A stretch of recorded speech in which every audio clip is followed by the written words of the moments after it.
And I'm here to remind you of the mess you left when you went away.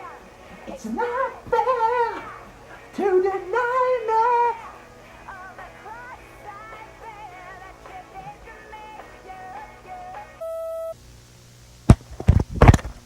Great, off to a great start. Hey guys, Dude here. Today I'm actually kind of excited because I want to talk to you about a personal hobby that I've been doing for a while. So as you guys know, I'm a man of many hobbies, and I obviously take a bit of a fondness to old-fashioned technology. I wonder what gave that away. So I figured I'd want to talk about a hobby of mine that I've been taking up for the past year for certain. I'd been wanting to do it for years before, but it hadn't really taken off until this year, and that's why I'm excited to talk about it today. VHS. So a quick history about VHS tapes.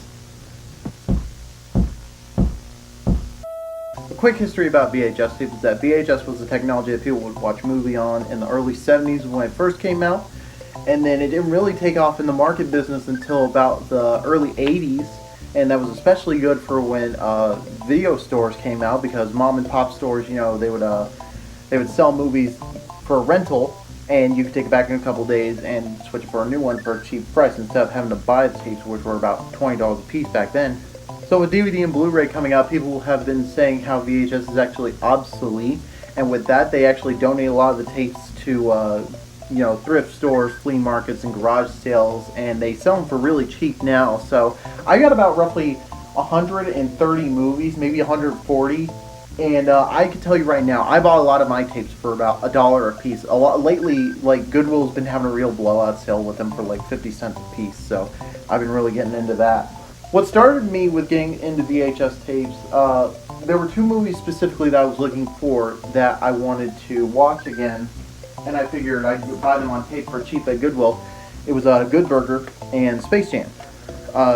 Good Burger I never really owned. Space Jam, I owned a TV recording of it. When we saw Space Jam, we used to have to record it when it showed on TNT, and it actually had a lot of behind-the-scenes stuff. This one's just the movie itself with commercials, of course, and I love it. Good Burger, on the other hand, like I said, we did not own, but it was one that I enjoyed watching at my school, and I was glad to finally get my hands on it.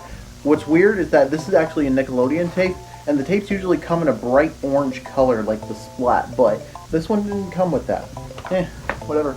Then, of course, with me being a kid in the mid to late 90s, I grew up especially going to the video store as a kid. It was a great pastime for me. There'd be times where, like, it was the weekend, we didn't have much to do, and we would get to go downtown to the local video store called Mr. Video, and we would get to rent tapes from the store. Me, mostly, I rented a lot of Teenage Mutant Ninja Turtles and Power Ranger tapes. So I've specifically enjoyed those movies particularly, and I do have a lot of places where I keep my movies. Actually, I've got a bookshelf where I keep all my tapes. I especially have a huge amount of Disney tapes, and then I've got others that just range from kids films in general, and then I've got a lot of them that are in the sleeves that they're actually a lot easier to space than the clamshell cases. And then of course I got some box sets. I got the Star Wars trilogy, the original, by the way. I made sure that I definitely got the originals instead of the special editions. This here's the box set that my dad used to have of Star Wars. Originally we lost the ones that I used to own. But these are the ones I bought at Goodwill.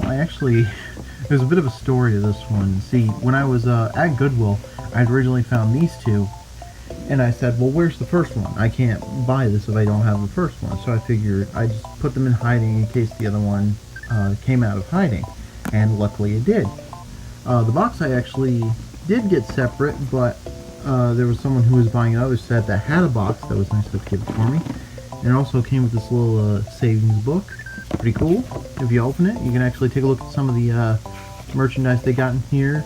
This set came around, I believe it was 1995. It was 2 years before Lucas released the special editions, which I'm sure we all know and love today. Am I right?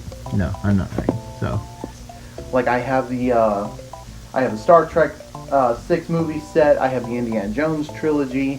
Yeah, and I got like about 8 tapes of Pokemon episodes, and those tapes come with about 3 episodes apiece. So I've got roughly 24 episodes. It's somewhat of a good chunk of the series. I have some Star Trek Next Generation tapes to go with my Star Trek movies as well. And then, of course, I have the Rated R box. This here's my Rated R box. It's where I keep all the movies that really aren't, they're not intended for children, of course. So, and we have a lot of kids come by. We have younger members of the family, so try to keep it all contained and in my closet, away from small children, just to be safe. I still actually have the Terminator Collection box set. It comes with the first 2 movies. Pretty cool. I got it for just 50 cents, if you could believe it, actually. It's one of my best ones. That's the only problem is it's got that little scratch, but aside from that, it's pretty cool. I might buy the single of the first Terminator movie, that way I can have both sets, but for now I'm fine with just the way it is. This is the greatest movie to ever have been made. Thank you, Ethan and Joel Conan and Jeff Bridges, for The Big Lebowski. You got one enclosed here. I got a couple of these actually still factory sealed, like this one I got Air Force One. I got a couple others like Silence of the Lambs and The Fugitive too. And here's a good one. You got the Alien trilogy right here. Didn't get the sleeve for it, unfortunately. They were all found separate, and I thought, why not?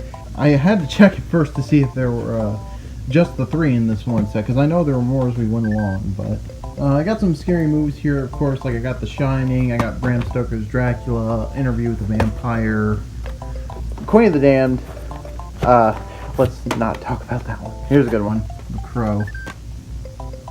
It's obviously a spectacular movie, very stylized. Brandon Lee was one of the best people to ever take on the role. The sequels were complete crap. I got the original John Carpenter's Halloween, of course. You can't go wrong with this. I'm hoping to get some more like the Nightmare on Elm Street and Friday the 13th films. But in the meantime, I'm happy with just this.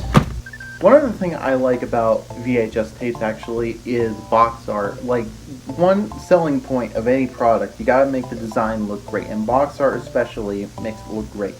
One of my personal favorites is Godzilla 98. It's a terrible movie, I know, but it still has some really good box art with the way the cardboard is raised, and it feels like scales on his face, like you can actually feel it. And then, of course, like there's ones like the Black Cauldron. Now, the Disney movie itself, it had lower expectations, but I hear it, you know, I personally don't think it's that bad. And especially the box art for that one, it's like completely holographic. It's almost like a trading card of its own. But yeah, like compare that to all the other Disney box arts, and yeah, they're okay. One of my prized possessions I also have is an unopened copy of Pete's Dragon. Now, I actually bought that at Goodwill for 50 cents. It was just when they were having their media blowout sale. I still got the price sticker on it and everything. It was originally $20 at a Kmart, and I got it for 50 cents. That's amazing in my opinion. One of the reasons I love this hobby so much is that, number one, all the movies are cheap, so I can buy so many of them as I want. Number two, I get to see all these great movies depending on what I get, and I get to laugh at all the bad ones.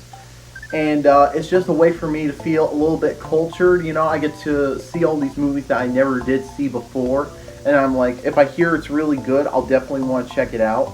Like, for example, I actually got a request from someone to check out Blade Runner. I bought it, and it's a great film. I love it. And you know, there's actually a documentary about VHS tapes that came out a couple of years back, like 2013. It's called Adjust Your Tracking. It's about these guys who actually talk all about the hobby of collecting VHS tapes. I recommend it for anyone to check it out if they want to get into the same hobby that I'm doing. Okay guys, so that's pretty much it for this video. I hope you guys enjoyed it. What were some of your favorites What were some of your favorite movies that you watched growing up? Were there any on VHS that you really enjoyed? Did you always rent them multiple times from the video store? Let me know in the comments below. I'd love to hear from you. And I've actually got a recommendation. If you haven't seen this movie, you definitely gotta check out Top Gun. It's one of the best Tom Cruise movies. What? What?